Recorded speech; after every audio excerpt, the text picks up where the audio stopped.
Hello everyone, इस video में हम स्टार्ट करेंगे एक्सरसाइज 8.2। इसके अंदर हमारा टॉपिक है द मिड पॉइंट थ्योरम। तो इसके according the line segment joining the mid points of any two sides of a triangle is parallel to the third side and is half of it. तो इसके statement में कहा गया है कि किसी भी ट्रायंगल में अगर दो साइड्स के मिड पॉइंट को हम जॉइन करें, जैसे कि आप यहाँ पर एक डायग्राम देख सकते हो कि एक ट्रायंगल हमने ड्रॉ किया है जिसका नाम है ABC। और अगर हम इसके किसी दो साइड्स के मिड पॉइंट को ज्वाइन करते हैं, यहाँ पर हमने AB का मिड पॉइंट लिया है D और AC का मिड पॉइंट लिया है E, और इन दोनों पॉइंट्स को ज्वाइन किया है हमने लाइन सेगमेंट DE से।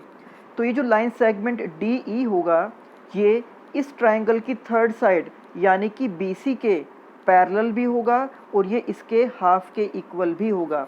तो इसमें हम ये कह सकते हैं कि अगर हमें ये पहले से पता है कि जो D है वो AB का मिड पॉइंट है और जो E है वो AC का मिड पॉइंट है, तो जब हम D और E को ज्वाइन करेंगे तो तब हम ये कह सकते हैं कि DE is parallel to BC and DE is equal to half of BC।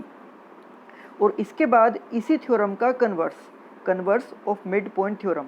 तो इसके अकॉर्डिंग कहा गया है a line through the mid point of a side of a triangle parallel to another side bisects the third side. तो इसमें कहा गया है कि अगर हम किसी ट्रायंगल के अंदर, जैसे कि आप यहाँ डायग्राम में देख सकते हो कि हमने एक ट्रायंगल ड्रॉ किया है ABC और हम इसकी किसी एक साइड के मिड पॉइंट, जैसे कि हम देख सकते हैं कि यहाँ पर AB का हमने मिड पॉइंट मार्क किया है D। तो अगर हम इस मिड पॉइंट से एक लाइन ड्रॉ करते हैं और वो लाइन किसी दूसरी लाइन के पैरेलल हो, तो जैसे कि हम ये देख सकते हैं कि हमने DE को ड्रॉ किया और ये जो DE है ये BC के पैरेलल है। तो थ्योरम के अकॉर्डिंग ये कहा गया है कि ये जो DE है ये इस AC को बाइसेक्ट करेगा। यानी कि अगर हमें ये पता है if D is mid point of AB, ये जो पॉइंट D है ये इस AB का मिड पॉइंट है और यहाँ से जो लाइन सेगमेंट ड्रॉ किया गया है यानी कि जो DE ड्रॉ किया गया है वो BC के पैरेलल है। DE is parallel to BC। अगर ये दो चीज़ हमें गिवन है कि जो D है वो AB का मिड पॉइंट है और जो लाइन सेगमेंट ड्रॉ किया गया है DE ये BC के पैरेलल है, तो हम अपनी तरफ से ये कह सकते हैं कि ये जो पॉइंट E है ये इस AC का मिड पॉइंट होगा, यानी कि जो AE है वो इस CE के इक्वल होगा। तो ये दोनों थ्योरम हम यूज़ करेंगे एक्सरसाइज 8.2 में। तो अब हम स्टार्ट करते हैं एक्सरसाइज 8.2। यहाँ पर फर्स्ट सम है हमारे पास ABCD is a quadrilateral in which P, Q, R and S are midpoints of the sides AB, BC, CD and DA respectively। तो हम यहाँ पर डायग्राम में देख सकते हैं कि ये जो ABCD है ये एक क्वाड्रिलेटरल है।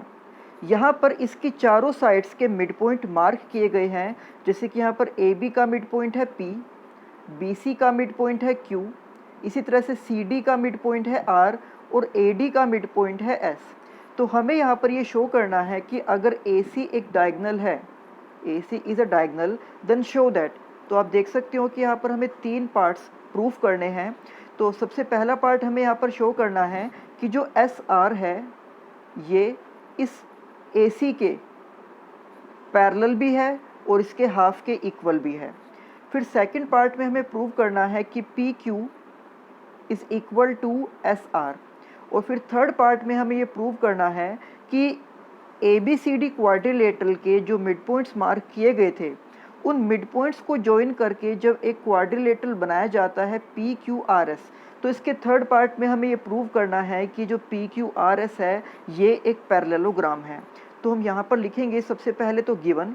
तो हमें गिवन ये था कि ABCD एक क्वाड्रिलेटरल है जिसमें इसकी sides AB, BC, CD and DA के चार मिड पॉइंट्स मार्क किए गए हैं P, Q, R and S। और साथ ही हमें ये भी कहा गया है कि जो AC है वो एक डायगोनल है। फिर टू प्रूव में हम उन तीनों पार्ट्स को लिख देंगे जो हमें यहाँ पर प्रूव करने के लिए दिए गए हैं। तो सबसे पहले हम फर्स्ट पार्ट को प्रूव करेंगे। इसके लिए यहाँ पर लिखा गया है सबसे पहले इन ट्रायंगल ABC। तो आप ये ट्रायंगल देख सकते हो ABC। इसके अंदर जैसे कि हमें पता है कि जो पॉइंट P है वो AB का मिड पॉइंट है और जो पॉइंट Q है वो BC का मिड पॉइंट है और जैसे कि अभी मैंने आपको मिड पॉइंट थ्योरम बताई थी, उसके अकॉर्डिंग कहा गया था कि किसी भी ट्राइंगल में अगर हम उसकी दो साइड्स के मिड पॉइंट को ज्वाइन करते हैं तो उनके मिड पॉइंट्स को ज्वाइन करने वाला लाइन सेगमेंट उस ट्राइंगल की थर्ड साइड के पैरेलल भी होगा और उसके हाफ के इक्वल भी होगा। तो इस तरह से P और Q को ज्वाइन करने से ये जो लाइन सेगमेंट बनता है PQ, तो हम इसमें ये कहेंगे कि PQ is parallel to AC and PQ is equal to half of AC, और इसको हम नाम देंगे इक्वेशन नंबर 1, और इसका रीज़न है मिड पॉइंट थ्योरम कि यहाँ पर हमने इस ट्राइंगल ABC के अंदर मिड पॉइंट थ्योरम को यूज़ किया, जिसके अकॉर्डिंग हमने ये कहा कि जो PQ है वो AC के पैरेलल भी है और PQ AC के हाफ के इक्वल भी है। अब सेम इसी तरह से अब हम यहाँ पर दूसरा ट्राइंगल यूज़ करेंगे ADC। तो इस ट्राइंगल में भी जैसे कि हमें ये पता है कि जो R है वो CD का मिड पॉइंट है और जो S है वो इस DA का मिड पॉइंट है। तो यहाँ पर भी उसी थ्योरम का यूज़ करके हम ये कह सकते हैं कि जब इन मिड पॉइंट्स यानी कि S एंड R को ज्वाइन किया गया तो ये जो SR है ये भी इस AC के पैरेलल है और ये भी इस AC के हाफ के इक्वल है, और यहाँ पर भी हमने मिड पॉइंट थ्योरम को ही यूज़ किया है। तो हम यहाँ पर लिखेंगे कि इन ट्राइंगल ADC R जो है वो CD का मिड पॉइंट है, S AD का मिड पॉइंट है, तो इसलिए SR is parallel to AC and SR equals to half of AC। इसको हमने नाम दिया है इक्वेशन नंबर 2, और इसका भी सेम यही रीज़न है मिड पॉइंट थ्योरम। तो जैसे कि फर्स्ट पार्ट में हमें प्रूव करने के लिए कहा गया था कि SR AC के पैरेलल होना चाहिए एंड SR AC के हाफ के इक्वल होना चाहिए। तो यहाँ पर हमने ट्राइंगल ADC में मिड पॉइंट थ्योरम का यूज़ करके उस फर्स्ट पार्ट को प्रूव कर दिया है। अब सेकंड पार्ट में हमें प्रूव करने के लिए कहा गया था कि PQ एंड SR एक दूसरे के इक्वल होने चाहिए। तो जैसे कि अभी हमने यहाँ पर दो इक्वेशन बनाई हैं मिड पॉइंट थ्योरम का यूज़ करके, तो हम इसमें ये देख सकते हैं कि यहाँ पर जो PQ है वो भी AC के पैरेलल है, SR जो है ये भी AC के पैरेलल है, यानी कि इन दोनों ही इक्वेशन में अगर ये AC सेम है तो हम इस PQ को SR के पैरेलल लिख सकते हैं। तो हम यहाँ पर लिखेंगे from equation 1 and 2 PQ is parallel to SR। इसी तरह से यहाँ पर जो PQ है वो हाफ AC के इक्वल है और यहाँ पर जो SR है वो भी हाफ AC के इक्वल है, यानी कि यहाँ पर जो राइट हैंड साइड है वो सेम है। तो अगर राइट हैंड साइड सेम है तो हम इनके लेफ्ट हैंड साइड को भी एक दूसरे के इक्वल लिख सकते हैं, यानी कि हम PQ को SR के इक्वल लिख सकते हैं। तो हमने यहाँ पर लिख दिया है कि PQ is parallel to SR, और यहाँ पर हमने इक्वेशन 1 एंड इक्वेशन 2 का यूज़ किया है कि अगर उन दोनों इक्वेशन की राइट हैंड साइड सेम है तो हम उनकी लेफ्ट हैंड साइड को भी कंपेयर कर सकते हैं, और यही इसके सेकंड पार्ट में हमें प्रूव करना था। अब इसी के थर्ड पार्ट में हमें ये प्रूव करना है कि PQRS इज़ अ पैरेललोग्राम। तो जैसे कि अभी सेकंड पार्ट में हमने प्रूव किया कि PQ and SR are parallel to each other and PQ equals to SR।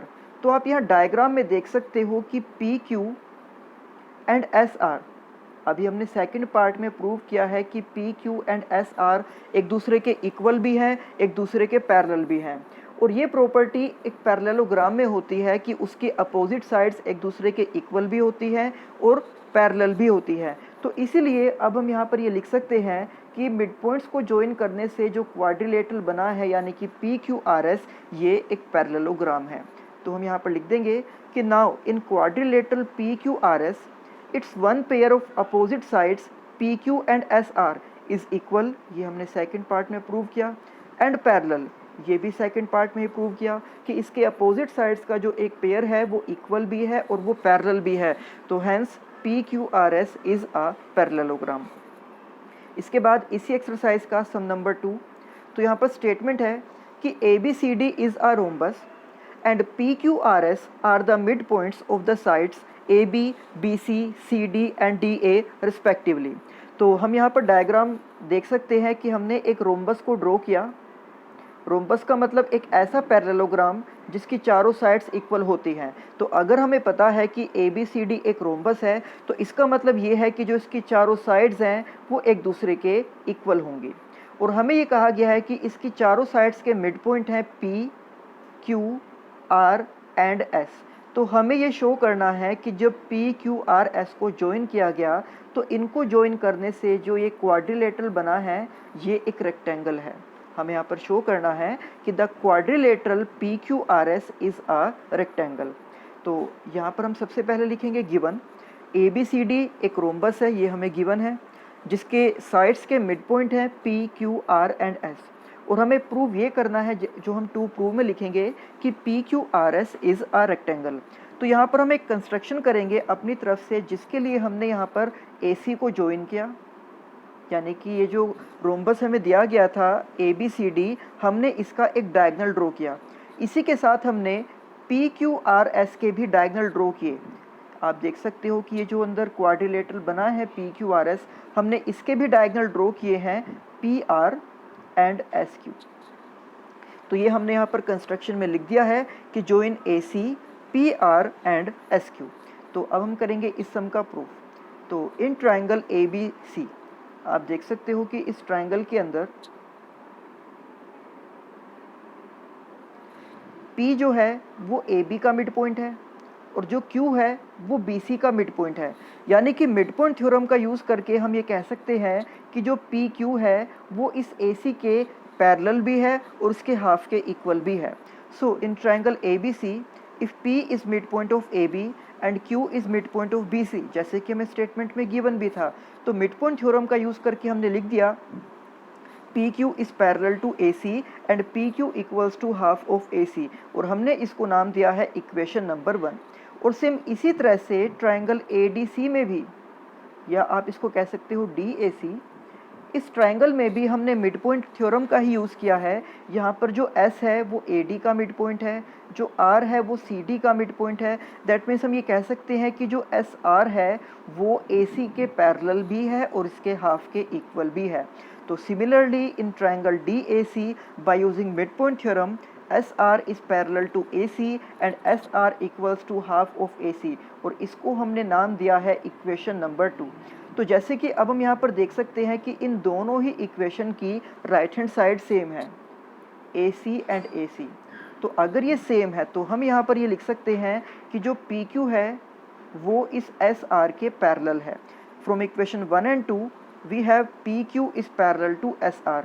इसी तरह से यहाँ पर भी इनकी राइट हैंड साइड सेम है हाफ ऑफ AC, तो इसलिए इनकी जो लेफ्ट हैंड साइड होगी PQ एंड SR, उसको हम एक दूसरे के इक्वल लिख सकते हैं कि PQ इक्वल्स टू SR। यानी कि अभी हमने यहाँ पर ये शो कर दिया है कि जो PQ है और जो SR है वो एक दूसरे के पैरेलल भी है और एक दूसरे के इक्वल भी है। और अगर किसी क्वाड्रिलेटरल की अपोजिट साइड्स एक दूसरे के पैरेलल भी हो और इक्वल भी हो तो हम ये कह सकते हैं कि वो एक पैरेललोग्राम है। तो हम यहाँ पर लिखेंगे PQRS इज़ अ पैरेललोग्राम। तो लेकिन हमें यहाँ पर प्रूव ये करना है कि PQRS एक रेक्टेंगल है। अभी हमने इसको पैरेललोग्राम तो प्रूव कर दिया है, पर इसको रेक्टेंगल शो करने के लिए हमें यहाँ पर एक और प्रॉपर्टी प्रूव करके दिखानी होगी। जैसे कि आप सभी को पता है कि एक रेक्टेंगल हम एक ऐसे पैरेललोग्राम को बोलते हैं जिसके सभी एंगल 90 डिग्री के इक्वल हों और जिसके दोनों डायगनल्स भी एक दूसरे के इक्वल हो। तो यानी कि हमने यहाँ पर इसको पैरेललोग्राम तो प्रूव कर दिया है, पर इसको रेक्टेंगल दिखाने के लिए हमें यहाँ पर एक और प्रॉपर्टी प्रूव करनी होगी, जिनमें से या तो हम ये प्रूव कर दें कि इसके चारों एंगल 90 डिग्री के हैं, तब भी हम इसको एक रेक्टेंगल कह सकते हैं, या अगर हम ये प्रूव कर दें कि इसके जो दोनों डायगनल हैं वो एक दूसरे के इक्वल हैं, तो भी हम इसको एक रेक्टेंगल कह सकते हैं।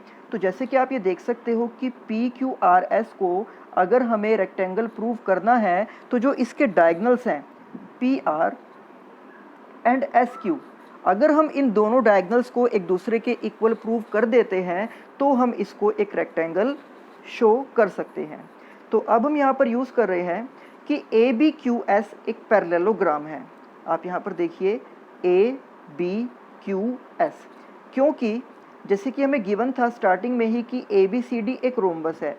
तो रोम्बस का मतलब है कि एक ऐसा पैरेललोग्राम जिसकी सभी साइड्स इक्वल होती हैं, और यहाँ पर ही हमने इसकी दो साइड्स के मिड पॉइंट को ज्वाइन किया था, यानी SQ को ज्वाइन किया था। तो ये जो SQ है ये इस AB के और CD के पैरेलल भी है और इक्वल भी है।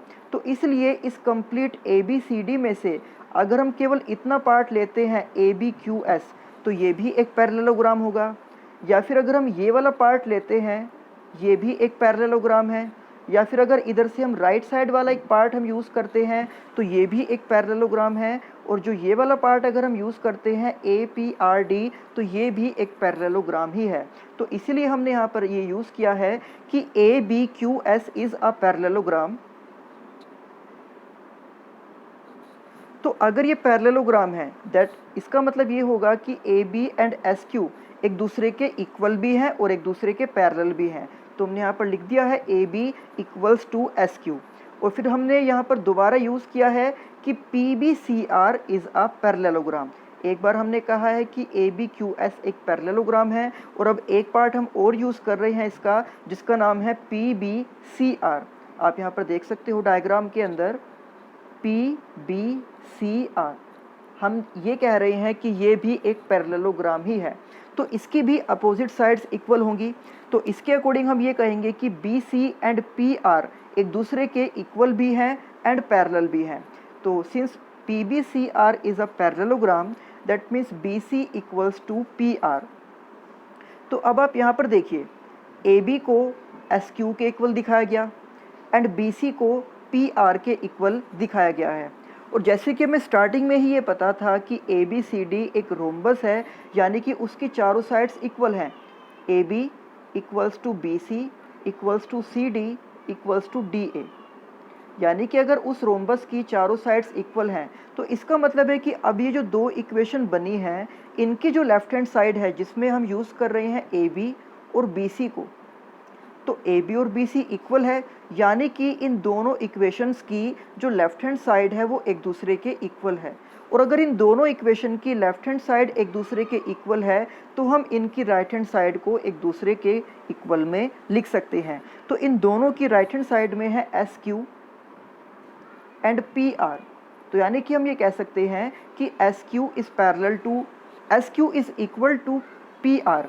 और अगर हम ये कह सकते हैं कि S Q is parallel to P R, यानी कि अगर इस पी क्यू आर एस के ये दोनों डायगनल्स एक दूसरे के इक्वल हैं तो हम ये कह सकते हैं कि पी क्यू आर एस एक रेक्टेंगल है। तो हम यहाँ पर लिखेंगे since S Q and P are diagonals of parallelogram P Q R S. देखिए यहाँ पर हमने पहले तो पी क्यू आर एस को एक पैरेललोग्राम प्रूव किया था, और अब हमने ये भी प्रूव कर दिया है कि उसके जो डायगनल्स हैं S Q and P are वो दोनों डायगनल्स एक दूसरे के इक्वल हैं। दैट्स वाई हम ये कह सकते हैं कि पी क्यू आर एस एक रेक्टेंगल है। तो ये थे एक्सरसाइज 8.2 के पहले दो सम। अब इसी एक्सरसाइज के जो बाकी सम्स है वो हम करेंगे नेक्स्ट वीडियो में। तब तक आप इनकी अच्छे से प्रैक्टिस करना। मिलते हैं आपसे नेक्स्ट वीडियो में। Thank you.